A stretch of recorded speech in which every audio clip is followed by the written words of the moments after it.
പ്രേക്ഷകരെ ഏറെ ചിരിപ്പിച്ച ഹിറ്റ് ചിത്രങ്ങളിൽ ഒന്നായിരുന്നു പൃഥ്വിരാജും മോഹൻലാലും ഒരുമിച്ചെത്തിയ ബ്രോ ഡാഡി. പൃഥ്വിരാജിന്റെ രണ്ടാമത്തെ സംവിധാന സംരംഭം എന്ന പ്രത്യേകതയും ഈ ചിത്രത്തിന് ഉണ്ടായിരുന്നു.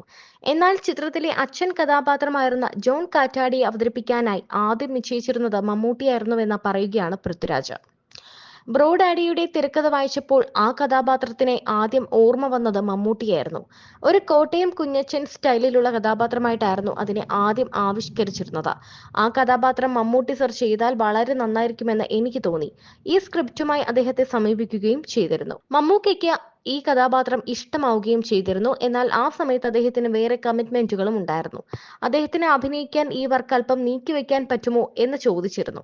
എന്നാൽ അന്ന് കോവിഡിന്റെ സമയമായതിനാലും 50 പേരെ വെച്ച് മാത്രം ഷൂട്ട് ചെയ്യേണ്ടതിനാലും ഒരുപാട് നാൾ കാത്തിരിക്കാൻ ആവില്ലായിരുന്നു. അങ്ങനെയാണ് ആ കഥാപാത്രം ലാലേട്ടനിലേക്ക് എത്തുന്നത്.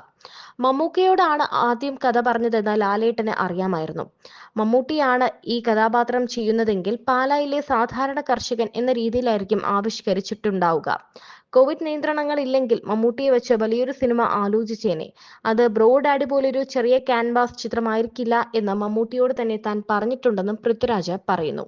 OTT-യിൽ റിലീസ് ചെയ്ത ചിത്രമാണെങ്കിലും കോവിഡ് കാലത്ത് പ്രേക്ഷകരെ ഏറെ കൂടുതൽ ചിരിപ്പിച്ച ചിത്രമായിരുന്നു പൃഥ്വിരാജ് സംവിധാനം ചെയ്ത ബ്രോ ഡാഡി. 2022 പുറത്തിറങ്ങിയ ഈ കോമഡി എന്റർടൈനറിലെ മോഹൻലാൽ പൃഥ്വി കോംബോ ആരാധകരുടെ പ്രീതിയും പിടിച്ചുപറ്റി. ജോൺ കാറ്റാടി എന്ന കഥാപാത്രമായിട്ടുള്ള മോഹൻലാലിന്റെ അനായാസമായ അഭിനയമായിരുന്നു സിനിമയുടെ മറ്റൊരു ഹൈലൈറ്റ്.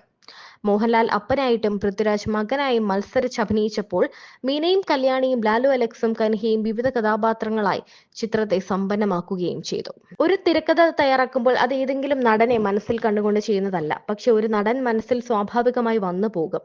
ബ്രോ ഡാഡി എന്ന സിനിമയ്ക്ക് വേണ്ടി താൻ ആദ്യം തിരഞ്ഞെടുത്തത് അങ്ങനെയാണ് മമ്മൂക്കിയിലേക്ക് എത്തിയത് എന്നും പറയുന്നുണ്ട്. മമ്മൂട്ടി അത്തരമൊരു പ്രണയമുള്ള ഭർത്താവായി വന്നാൽ വളരെ ക്യൂട്ടായിരിക്കും എന്ന് തോന്നി. അങ്ങനെ ആരും മമ്മൂക്കിയെ വെച്ച് ഇതുവരെയും ചിന്തിച്ചിട്ടില്ല.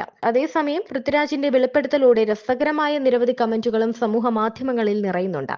എമ്പുരാന്റെ റിലീസിന് മുൻപ് മമ്മൂട്ടി ഫാൻസിനെ കയ്യിലെടുക്കാനുള്ള സംവിധായകന്റെ അടവാണിതെന്നാണ് ഒരാൾ കുറിച്ചത്. പൃഥ്വിരാജിന്റെ അപ്പനായിട്ട് മമ്മൂട്ടിയോ ഇമ്മിണി പൊളിക്കും, വേണേൽ മോനായിട്ട് അഭിനയിക്കാം എന്നാണ് മറ്റൊരാൾ പറഞ്ഞത്.